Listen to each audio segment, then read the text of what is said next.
இறை வார்த்தை யோவான் நற்செய்தி பிரிவு 15 இறைச்சொற்றொடர்கள் 26 முதல் பிரிவு 16 இறைச்சொற்றொடர்கள் 4 முடிய. இயேசு தாம் சீடரை நோக்கி கூறியது: தந்தையிடமிருந்து நான் உங்களுக்கு அனுப்பப் போகிற துணையாளர் வருவார். அவரே தந்தையிடமிருந்து வந்து உண்மையை வெளிப்படுத்தும் தூய ஆவியார். அவர் வரும்போது என்னை பற்றி சான்று பகர்வார். நீங்களும் சான்று பகர்வீர்கள். ஏனெனில் நீங்கள் தொடக்கம் முதல் என்னோடு இருந்து வருகிறீர்கள். நீங்கள் நம்பிக்கை இழந்து விடாதிருக்க இவற்றையெல்லாம் உங்களிடம் சொன்னேன்.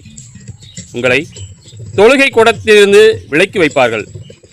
உங்களை கொல்வோர் கடவுளுக்கு திருப்பணி செய்வதாக எண்ணும் காலமும் வருகிறது.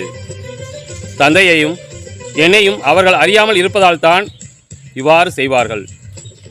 இவை நிகழும் நேரம் வரும்போது நான் உங்களுக்கு இவை பற்றி முன்பே சொன்னதை நினைவுபடுத்திக் கொள்ளுங்கள்.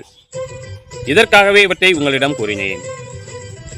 கிறிஸ்துவின் நற்செய்தி.